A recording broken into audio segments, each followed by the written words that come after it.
ยังมีข่าวเกี่ยวกับทางกระทรวงโยธาธิการและขนส่งได้ถือเอาเวียกงานสามสร้างเป็นเวียกงานปกติและบริมสิทธิ์ในการปฏิบัติพระบทบาทและหน้าที่การเมืองของตนโดยเฉพาะก็แม่นในระยะ5 ปีนับตั้งแต่ 2019 ถึง 2024 ที่ผ่านมา การจะตั้งผันขยายเวียกงานขัวทางขันศูนย์กลางแม่นมีผลสำเร็จติดตามได้จากสรุปข่าวประจำปีแขวงหาเมืองสหายเล็กไหลศรีวิไลกรรมการศูนย์กลางพรรคเลขาคณะบริหารงานพรรครัฐมนตรีกระทรวงโยธาธิการและขนส่งได้รายงานการจัดตั้งปฏิบัติเวียกงาน3 สร้างคือสร้างแขวงเป็นหัวหน่วยยุทธศาสตร์สร้างเมืองเป็นหัวหน่วยเข้มแข็งรอบด้านและสร้างบ้านเป็นหัวหน่วยพัฒนาของกระทรวงโยธาธิการและขนส่งปี 2024ต่อกองประชุมเวียกงาน3 สร้างประจำปี 2025ที่ผ่านมาว่าในระยะ5 ปีผ่านมาเวียกขัวทางมีผลสำเร็จเป็นอย่างดีเป็นต้นโดยพื้นฐานห่างเนื้อในแผนยุทธศาสตร์ฮอดปี 2030 และวิสัยทัศน์ฮอดปี 2035 และสร้างแผนการพัฒนา5 ปี 2021 ถึง 2025 ของแขนงขัวทางสำเร็จเนื้อในและรับพ้องการแบ่งความรับผิดชอบของแต่ละหน้าเวียกในการคุ้มครองเวียกงานบูรณะรักษาและซ่อมแปลงทางหลวงแห่งชาติและทางหลวงท้องถิ่น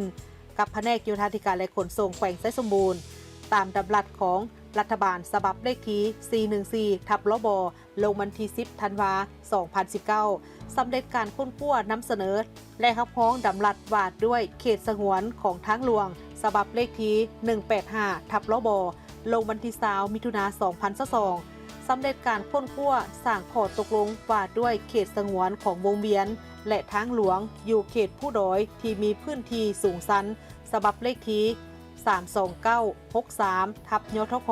ลงวันที่19 พฤศจิกายน 2024 สำเร็จการค้นคว้าข้อตกลงวาดด้วยระเบียบและมาตรการในการป้องกันความปลอดภัยในเวลาก่อสร้างบูรณะรักษาและซ่อมแปลงทางหลวงฉบับเลขที่22312/กขทลงวันที่24 สิงหาคม 2023 สำเร็จการเผยแพร่ระเบียบและมาตรการคุ้มครองโครงการปี 2020สำเร็จการเผยแพร่ระเบียบและมาตรการในการป้องกันความปลอดภัยเวลาก่อสร้างบูรณะรักษาและซ่อมแปลงทางหลวงในปี 2023 สำเร็จการค้นคว้ารับพ้องและเผยแพร่การนำใช้โครงสร้างสูตรคิดไล่ราคาหัวหน่วยกิจการก่อสร้างและซ่อมแปลงขัวทางฉบับปี 2023 สำเร็จการก่อสร้างและออกแจ้งการเกี่ยวกับขั้นตอนและการประกอบเอกสารที่จำเป็นสำหรับการเสนอขออนุญาตการขนส่งพิเศษสำเร็จการปรับปรุงคู่มือการกวดกาและกำหนดประเภทการเปเพของครัวสำเร็จการปรับปรุงคู่มือการคัดเลือกวิธีการซ่อมแปลงครัวและการเสริมแห้งหับน้ำหนักของครัวสำเร็จการค้นคว้าปรับปรุงห่างพระบทบาทของหัวหน้าโครงการก่อสร้างทางหลวงได้จัดฝึกอบรมเพื่อสร้างขีดความสามารถในการคุ้มครองสัญญาเวียกงานบูรณะรักษาและซ่อมแปลงทางหลวงท้องถิ่นปฏิบัติได้2 หลักสูตรผู้เข้าร่วม48 เถื่อคนได้ประสานสมทบกับแผนกโยธาธิการและขนส่งแขวงและนครหลวงมิจันทร์เพื่อสำรวจเก็บกำข้อมูลสภาพทางหลวงเพื่อจัดเลี้ยงบุริมสิทธิ์สร้างแผนเวียกและแผนงบประมาณสำหรับเวียกบูรณะรักษา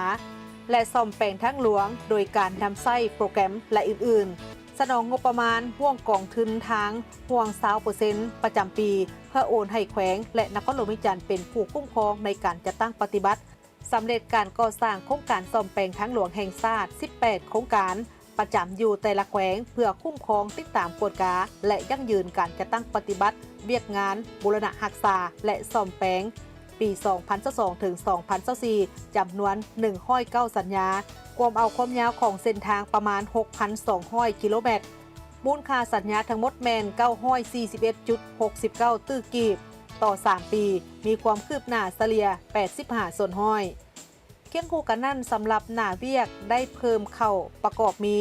เวียกบูรณะรักษาและซ่อมแปลงทางหลวงแห่งชาติเวียกซ่อมแปลงฉุกเฉินภัยพิบัติทางหลวงแห่งชาติการคุ้มครองที่ดินทางหลวงการคุ้มครองงบประมาณของทุนทางการนำใช้งบประมาณเกินแผนของแขวงสำหรับเวียกก่อสร้างบูรณะรักษาและซ่อมแปลงทางหลวงและการคุ้มครองน้ำหนักรถบรรทุก